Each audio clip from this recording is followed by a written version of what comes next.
नमस्कार दोस्तों, मैं Vishnu Sharma, lecturer computer science, Rajesh Pilot government polytechnic college Dausa से। आज के ही लेक्चर में हम पढ़ेंगे फंक्शन कॉल बाय रेफरेंस। जब फंक्शन को कॉल किया जाता है तो दो तरीके से कॉल होते हैं, function call by value and function call by reference. तो फंक्शन कॉल बाय वैल्यू तो हमने पिछले लेक्चर में समझ लिया था। आज का लेक्चर हमारा फंक्शन कॉल बाय रेफरेंस पे होगा। फंक्शन कॉल बाय रेफरेंस को समझने के लिए हम दो मेन टर्मिनोलॉजीज़ होंगी, actual parameters and formal parameters. उन दो टर्मिनोलॉजीज़ को एक प्रोग्राम की हेल्प से समझने की कोशिश करेंगे।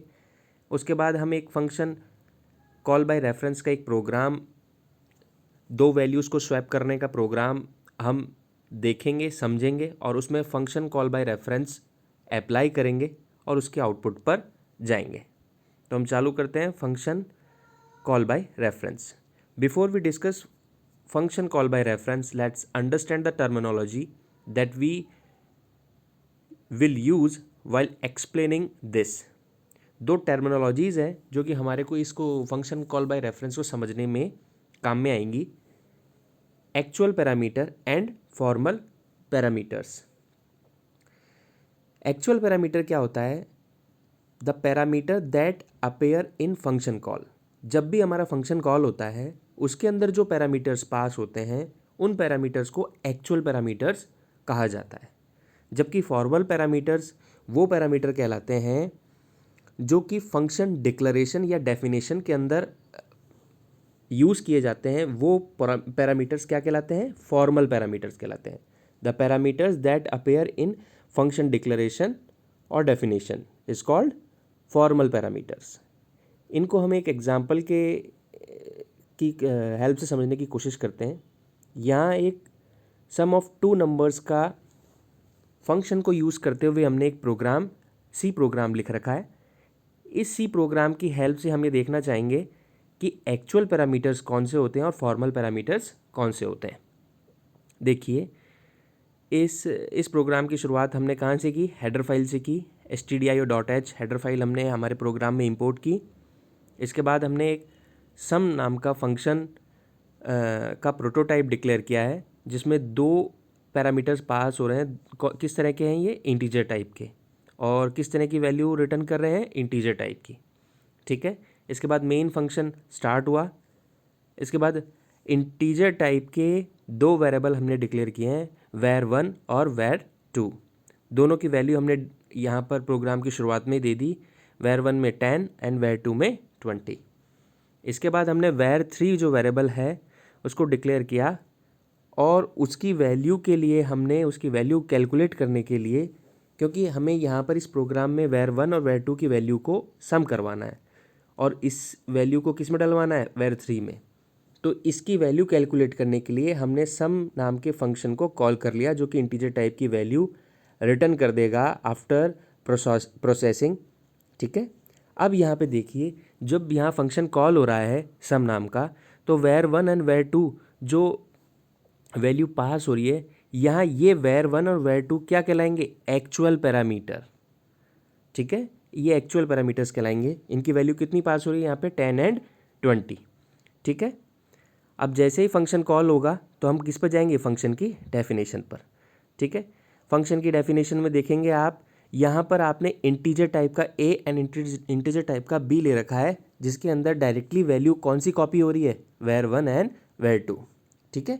तो यहाँ पर जो इंटीजर टाइप का a और b है, ये इंटीजर टाइप का a और b किस तरह के पैरामीटर होंगे? ये फॉर्मल पैरामीटर्स कहलाएंगे। ठीक है, क्योंकि ये फॉर्मल पैरामीटर्स कहलाएंगे और एक्चुअल पैरामीटर्स को एज इट इज़ कॉपी करते हैं।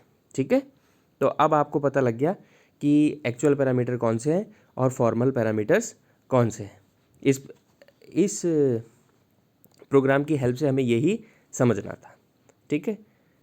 इससे कैलकुलेट हो जाएगा सी, और सी जब a प्लस बी करके सी कैलकुलेट हो रहा है, ये सी किस में जा रहा है? var3 में। तो इससे सम हमारा प्रिंट हो जाएगा।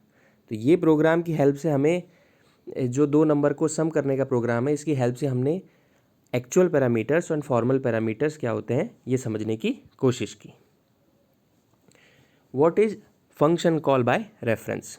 When we call a function by passing the addresses of actual parameters, then this way is calling by function is known as call by reference.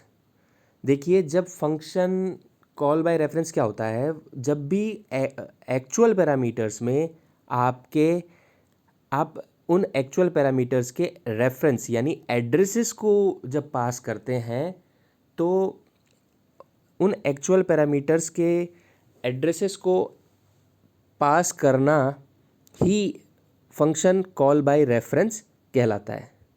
जब भी हम हमारे फंक्शन के अंदर हम रेफरेंस एक्चुअल पैरामीटर्स में रेफरेंस या एड्रेसेस हम पास करते हैं उन एक्चुअल पैरामीटर्स के, उन एक्चुअल वेरिएबल्स के, तो ये क्या कहलाता है? Function call by reference. In call by reference the operation performed on formal parameters. Call by reference के अंदर क्या होता है? ऑपरेशन परफॉर्म तो फॉर्मल पैरामीटर्स पे होता है, क्योंकि एज इट इज़ वो एड्रेसेस फॉर्मल पैरामीटर्स में कॉपी हो जाते हैं। ठीक है, because all operation perform on the value stored in address of actual parameters. Actually में क्या होता है, फंक्शन कॉल बाय रेफरेंस के अंदर हम फॉर्मल पैरामीटर्स में पॉइंटर्स की हेल्प से हम प्रोग्राम को सॉल्व करते हैं। तो वो पॉइंटर्स के अंदर क्या होता है, हमारे एक्चुअल पैरामीटर्स का जो एड्रेस है वो पॉइंटर्स के अंदर कॉपी हो जाता है, और जब भी हम ऑपरेशन जो परफॉर्म करते हैं वो एक्चुअल पैरामीटर्स के ऊपर जो भी ऑपरेशन परफॉर्म किए जाते हैं, वैल्यू में जो भी डिफरेंसेस आते हैं, वो सीधे आपके एक्चुअल पैरामीटर्स के एड्रेसेस पर जाकर स्टोर होते हैं। इससे होता क्या है, आपके फॉर्मल पैरामीटर्स के द्वारा किए गए जितने भी वैल्यू में चेंजेस हैं वो सारे एक्चुअल पैरामीटर्स के अंदर, एक्चुअल वेरिएबल के वैल्यूज़ के अंदर चेंज हो जाते हैं। यानी ये वैल्यू को इफ़ेक्ट करता है। फॉर्मल पैरामीटर द्वारा किए गए ऑपरेशन किस पर? एक्चुअल पैरामीटर्स की वैल्यू पर इफ़ेक्ट करता है। ठीक है, देखिए हम कॉल बाय रेफरेंस का एक एग्जांपल लेते हैं। Swapping the values of two variables. दो वेरिएबल की वैल्यूज़ को स्वैप करने का एक प्रोग्राम है, इसको हमने बनाया है कॉल बाय रेफरेंस से। ठीक है, हमने सबसे पहले हेडर फाइल इंपोर्ट किया stdio.h, फिर हमने क्या किया, स्वैप नाम का एक फंक्शन का प्रोटोटाइप हमने डिक्लेयर किया, जिसमें दो इंटीजर टाइप के क्या पास हो रहे हैं, दो इंटीजर टाइप के पॉइंटर्स। ठीक है, यूज़ आ रहे हैं, और ये किसी तरह की कोई वैल्यू रिटर्न नहीं कर रहा, क्योंकि ये किस तरह का है, वॉइड। ठीक है, अब मेन फंक्शन हमने चालू किया। मेन फंक्शन चालू करने के बाद हम क्या कर रहे हैं, इंटीजर टाइप का a और b डिक्लेयर कर रहे हैं। इंटीजर टाइप के a में हमने 10 वैल्यू ली है और b में 20। अब हमने printf फंक्शन को कॉल किया कि before swapping the values in main, a और b की वैल्यूज़ को हमने क्या कराया, प्रिंट करवाया। यानी बिफोर स्वैपिंग फंक्शन को कॉल करे a और b की वैल्यू क्या प्रिंट होगी। ठीक है, तो अभी a और b की वैल्यू कितनी प्रिंट होगी, 10 एंड 20। इसके बाद हमने क्या किया, इसके बाद आप देख पा रहे होंगे डबल स्लैश, ये डबल जो फॉरवर्ड स्लैश से हम क्या कर रहे हैं, हम कर रहे हैं ये कमेंट डिस्प्ले करवा रहे हैं। ठीक है, कमेंट क्या डिस्प्ले करवा रहे हैं, printing the values of a and b in main. इसके बाद हमने क्या किया, स्वैप फंक्शन को कॉल किया। स्वैप फंक्शन में देखिए, अब यह ध्यान दीजिए, ये कॉल बाय रेफरेंस है, इसलिए स्वैप फंक्शन में हमने क्या किया, address of a and address of b को पास किया।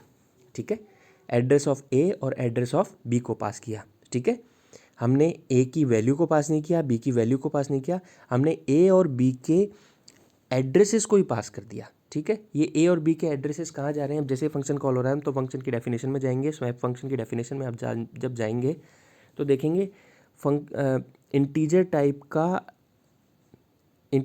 का a नाम का पॉइंटर और इंटीजर टाइप का b नाम का पॉइंटर, इन दोनों के अंदर a और b पॉइंटर में क्या आ गया, आपके एड्रेसेस कॉपी हुए हैं, किसके, एक्चुअल पैरामीटर्स जो थे ना, a एंड b वेरिएबल के, उनके एड्रेसेस क्या हो गए, कॉपी हो गए। ठीक है, तो अब आप देखेंगे जैसे ही इस स्वैप नाम के फंक्शन की डेफिनेशन में आप देखेंगे तो हमने इंटीजर टाइप का एक टेम्प नाम का वेरिएबल यूज़ लिया है और टेम्प के अंदर हमने क्या किया, पॉइंटर ए यानी एड्रेस ऑफ ए के ऊपर जो वैल्यू है उसे किस में कॉपी कर दिया, टेम्प में। अब हमने pointer A equals to pointer B किया, यानी पॉइंटर बी की जो वैल्यू है यानी एड्रेस ऑफ बी के ऊपर जो वैल्यू है उसे हमने एड्रेस ऑफ ए की वैल्यू के ऊपर क्या कर दिया, कॉपी कर दिया, ठीक है, with the help of pointers. अब फाइनली हमने पॉइंटर बी के अंदर टेम्प की वैल्यू कॉपी कर दी। तो इससे क्या हुआ, ए और बी के वेरिएबल्स की क्या हो गई, स्वैपिंग हो गई with the help of references, ठीक है। रेफरेंस यहाँ पर एड्रेस की हेल्प से आप स्वैपिंग कर रहे हैं।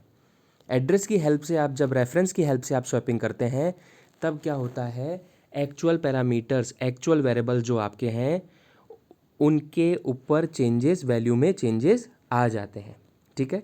अब हमने प्रिंट कराया after swapping values in function A और बी को जब आप प्रिंट करवाएंगे तो आंसर क्या आएगा, 20 और 10, ठीक है। क्योंकि क्या हो गया, फॉर्मल पैरामीटर्स के अंदर अब क्या हो गया, ए एंड बी के अंदर 20 और 10 आ गया क्योंकि हमने वैल्यूज़ को स्वैप करवा लिया with the help of pointers, ठीक है।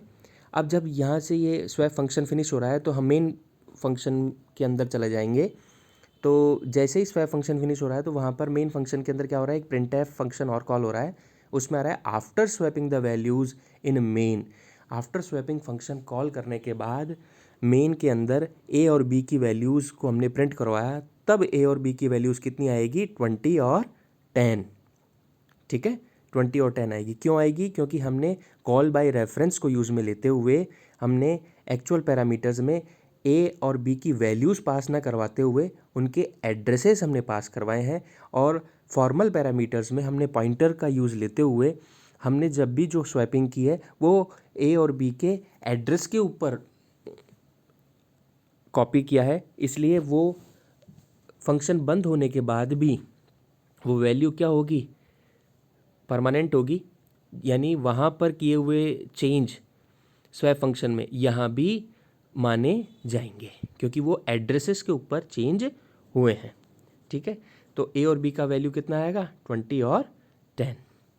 इस तरीके से ये स्वैपिंग फंक्शन काम कर रहा है। और देखिए इसका आउटपुट क्या आएगा, before swapping the value in main.